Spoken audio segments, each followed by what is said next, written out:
शांताकारं भुजगशयनं पद्मनाभं सुरेशं विश्वाधारं गगनसदृशं मेघवर्णं शुभांगं लक्ष्मीकान्तं कमलनयनं योगीभिर्ध्यानगम्यं वंदे विष्णुं भवभयहरं सर्वलोकैकनाथं। हे अनंत भगवान, आप ही संसार के आधार हैं, आप ही अनंत शक्ति और शांति के स्वरूप हैं। हम सभी को अपनी कृपा दृष्टि प्रदान करें। हरे कृष्ण। ओम अनंताय नमः। प्रिय श्रोताओं, भाद्रपद मास के शुक्ल पक्ष की चतुर्दशी तिथि को मनाया जाने वाला अनंत चतुर्दशी पर्व अत्यंत ही पावन और पुण्यदायी है और ये दिन अनंत भगवान श्री विष्णु को समर्पित है। कहा जाता है कि जो मनुष्य इस दिन अनंत भगवान का व्रत करके पूजा करता है और कथा श्रवण करता है, उसके समस्त दुख, संकट, क्लेश दूर होकर जीवन में सुख, शांति और समृद्धि का वास होता है। अनंत चतुर्दशी का व्रत प्राचीन काल से चला आ रहा है। इस दिन भगवान विष्णु के अनंत रूप की उपासना की जाती है। अनंत का अर्थ है जो कभी समाप्त न हो, जो अनादि और अविनाशी हो। यह व्रत जीवन में धन, वैभव, स्वास्थ्य, संतान सुख और सभी कार्यों में सफलता प्रदान करने वाला माना गया है। विशेषकर इस दिन अनंत सूत्र बांधने की परंपरा है। यह सूत्र भगवान विष्णु की अनंत कृपा का प्रतीक है, जो भक्त की हर कठिनाई से रक्षा करता है और जीवन भर सुख शांति देता है। आज आप सुनेंगे अनंत चतुर्दशी की कुछ पावन कथाएं। उससे पहले हम सभी मिलकर अनंत भगवान से प्रार्थना करें। हे अनंत भगवान, यदि व्रत, पूजा या स्मरण करते समय या कथा श्रवण करते समय हमसे कोई भूल चूक हो जाए तो कृपया अपनी करुणा से क्षमा प्रदान करें। आपकी शरण में आया यह भक्त केवल आपके अनंत नाम का ही आश्रय चाहता है। एक बार शौनक आदि 88,000 ऋषियों के निवेदन करने पर श्री सूत जी बोले कि पहले गंगा किनारे धर्म में तत्पर रहने वाले धर्मराज ने राजस्व यज्ञ प्रारंभ कर दिया। अपने चारों भाई और श्री कृष्ण के साथ युधिष्ठिर जी ने अनेक रत्नों से सुशोभित यज्ञशाला बनाई, जिसमें बहुत सारे मोती माणिक्य लगाए गए। उनसे वह इंद्र के घर जैसी लगती थी। बड़े प्रयत्न से यज्ञ के लिए राजाओं को इकट्ठा किया। हे राजन, उस समय गांधारी का पुत्र दुर्योधन यज्ञशाला को आता था। भवन कुछ इस प्रकार सजा था कि जहां पर पृथ्वी को देखने से ऐसा लगता था मानो आंगन में पानी भरा है। दुर्योधन उसमें कपड़े ऊंचे करके धीरे धीरे चलने लगा, लेकिन जहां पर पानी था वहां पर वह धरती का बोध करके उसमें गिर गया। ये सब देखकर द्रौपदी आदि सुंदरियां, राजा, ऋषि, मुनि आदि ने उसका उपहास किया, उस पर खूब हंसे। दुर्योधन भी सामान्य नहीं था। उसे भी क्रोध आ गया और वह रुष्ट होकर मामा के साथ अपने राज्य को चला गया। वह अपने तिरस्कार से बहुत आहत था। उस समय शकुनी उससे मीठे मीठे वचन बोला कि हे राजन, क्रोध छोड़, आगे अभी और बड़े कार्य करने हैं। हमारे पास ऐसे पासे हैं जो आपके अनुकूल ही अंक देंगे। इससे हम जुआ से सभी राज्यों को जीत सकते हैं। अभी यज्ञशाला चलें। शकुनी के इस प्रकार समझाने पर वह वापस यज्ञशाला में आया। यज्ञ के पूरा होते ही जब सब राजा अपने अपने राज्य में चले गए, तब दुर्योधन भी चला गया। उधर दुर्योधन ने हस्तिनापुर में आकर अपनी बनाई योजना के अनुसार पांडवों को बुलाकर जुआ खेलना प्रारंभ किया और दुर्योधन ने छल से सारा राज्य जीत लिया। निष्पाप पांडव भी जुए से जीत लिए गए। इसके बाद वे वन में भटकने लगे। इस वृतांत को जानकर चारों भाइयों के साथ युधिष्ठिर महाराज को देखने की इच्छा से जगदीश्वर कृष्ण उपस्थित हुए। सूत जी बोले कि वनवासी दुखों के सताए पांडवों ने महाप्रभु श्री कृष्ण को देखकर उनके चरणों में मस्तक झुकाए। तब धर्मराज जी बोले कि हे केशव, मैं भाइयों के साथ बहुत दुखी हूँ। इस अनंत दुख सागर से हमारा कैसे पीछा छूटे? किस देव की पूजा करने से मैं वापस अपने श्रेष्ठ राज्य को पा सकूंगा? क्या मैं कोई व्रत करूं जो आपकी कृपा से हम सभी का कल्याण हो जाए?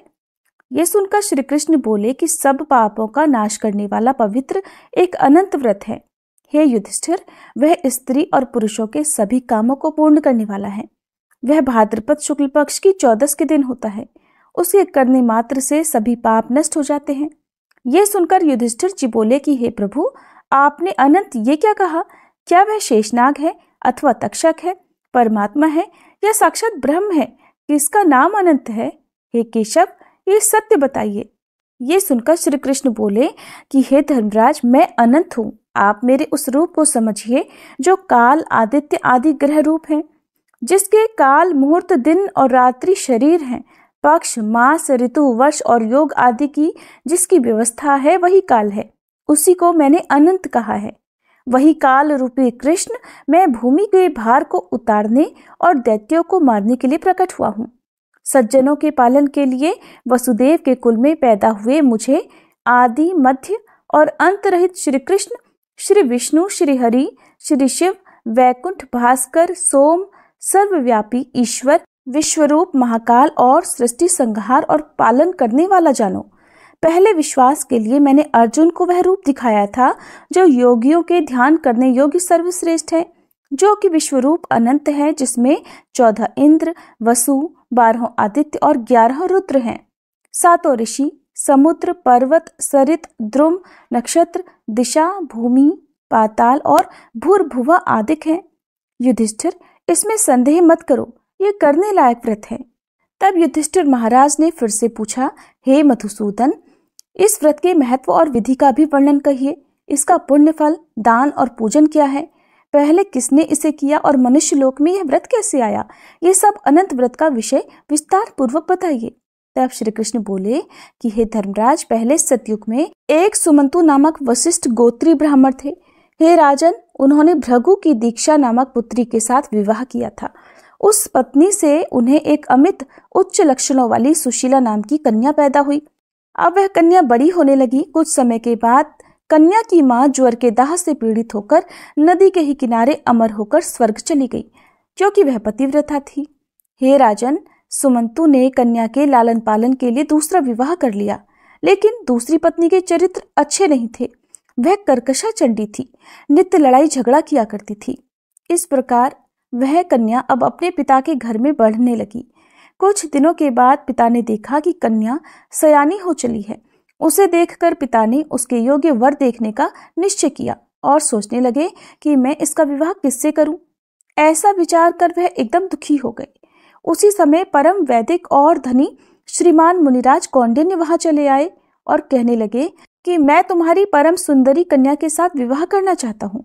तब सुशीला के पिता ने अच्छा दिन और शुभ मुहूर्त देखकर अपनी कन्या का विवाह उनके साथ कर दिया। हे राजन, ग्रह सूत्र के अनुसार विवाह की तैयारियां हुई। स्त्रियां मंगलगान गाने लगी और ब्राह्मण स्वस्ति पाठ और बंदीगण जय जयकार करने लगे। विवाह करके ब्राह्मण ने अपनी पत्नी से कहा कि दामाद को सुंदर दहेज देना चाहिए। इतना सुनते ही कर्कशा को इतना क्रोध आया कि घर से मंडप तक उखाड़ डाला। अच्छी तरह पेटियों को बांधकर कह दिया कि घर जाओ, और फिर उसने भोजन से बचे हुए जूठे भोजन को उन सभी बारातियों के लिए रास्ते में बांधकर दे दिया। कहने लगी कि हमारे घर धन नहीं है, जो है उसे देख लीजिए। ये सुनकर हे धर्मराज, वह मुनि सुमंतु कुछ उदास हो गए। उधर कौंडिन्य मुनि भी ब्याह कर बैलों के रथ में सुशीला को चढ़ाकर धीरे धीरे रास्ता चलते चलते पवित्र यमुना जी को देखकर रथ को रोककर नित्य कर्म करने उतर पड़े। रथ पर शिष्यों को नियुक्त कर दिया। मध्याह्न काल में भोजन के समय नदी किनारे उतरकर सुशीला ने लाल कपड़े पहने हुए स्त्रियों का एक विशाल समुदाय देखा। वह अनंत चतुर्दशी के दिन भक्तिभाव के साथ जनार्दन देव की पूजा कर रही थी। उनके साथ जाकर सुशीला ने धीरे से पूछा, हे सुयोग्यों, ये मुझे बताइए कि कौन सा व्रत है। तब वे सब सुशीला से बोली, यह अनंत व्रत है, इसमें अनंत की पूजा होती है। सुशीला बोली कि मैं भी उस उत्तम व्रत को करूंगी। इसका विधि विधान क्या है, किसकी पूजा होती है? स्त्रियां कहने लगी, हे शीले, एक प्रस्थ अच्छा अन्य होना चाहिए जो कि उसकी वस्तु बने, उसका पुल्लिंग का नाम हो, जैसा कि मोदक नाम है। आधा ब्राह्मण को दक्षिणा के साथ दे दे और आधा अपने खाने के लिए रख लें। नदी के किनारे श्रद्धा के साथ इसका पूजन करना चाहिए। कुशाओं का शेष बनाकर बांस के पात्र पर रखना चाहिए। स्नान कर मंडल पर धूप, दीप, गंध, पुष्प और अनेक तरह के पकवानों के साथ तैयार किए नैवेद्य से अनंत की पूजा करनी चाहिए। उसके आगे कुमकुम का रंगा हुआ 14 गांठों का डोरा रखकर पवित्र गंध आदि से उसकी पूजा करें। इसके पीछे पुरुष के दाएं हाथ और स्त्री के बाएं हाथ में उसे बांधना चाहिए। इस डोरे को हाथ में बांधकर भगवान की इस कथा को सुने। विश्वरूप नारायण अनंत भगवान का ध्यान करके भोजन आचमन कर फिर अपने घर जाना चाहिए। हे भद्रे, मैंने तुम्हें ये व्रत कह दिया। तब श्री कृष्ण भगवान धर्मराज युधिष्ठिर को आगे बताते हुए कहने लगे, हे राजन, प्रसन्न हुई सुशीला ने भी हाथ में डोरा बांधकर व्रत किया। रास्ते में चलने वालों के लिए वह जो भोजन लाई थी उसमें से आधा ब्राह्मण के लिए दिया और आधा स्वयं ने ग्रहण किया। उसके बाद बैलों के रथ में बैठकर बड़ी ही प्रसन्नता के साथ वह पति के साथ घर चली गई। थोड़े ही समय के बाद उसे उस व्रत पर विश्वास हो गया कि इसी अनंत व्रत के प्रभाव से उसके घर में बड़ा भारी गोधन हो गया है। धन धान्य के साथ घर लक्ष्मी से भरपूर हो गया है।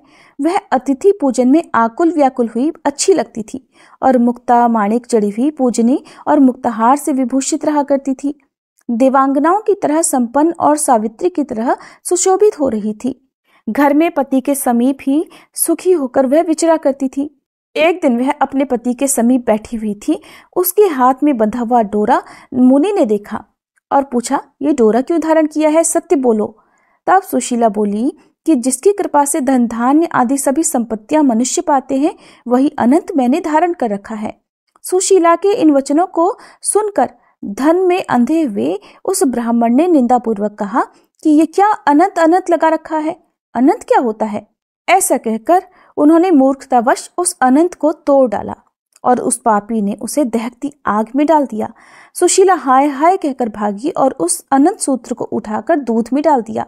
अब उनके घर में दरिद्रता ने डेरा डाल लिया और उनका सारा गोधन चोर चुरा कर ले गए। घर जल गया, धन चला गया। जैसे घर में आया था वैसे ही वह सारा धन अनायास ही चला गया।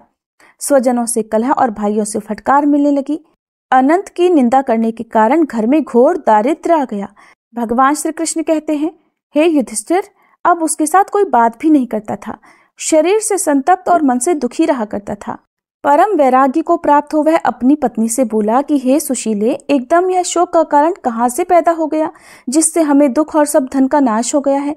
परिवारजनों में घर में कलह रहता है, मुझसे कोई बात भी नहीं करता। शरीर में संताप और मन में बहुत दुख रहता है।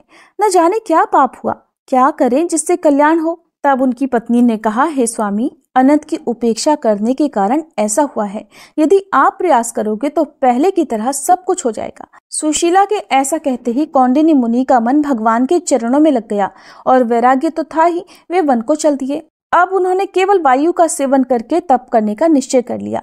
मन में यही एक बात थी कि भगवान महाप्रभु अनंत को कब देखूंगा, जिनकी कृपा से संपन्न हुए और जिनकी निंदा करने से सब धन चला गया। वही मुझे सुख और दुख दोनों देने वाला है। ऐसा ध्यान करते हुए रास्ते में जो भी मिले सभी से अनंत का पता पूछते हुए वन में भटकने लगे।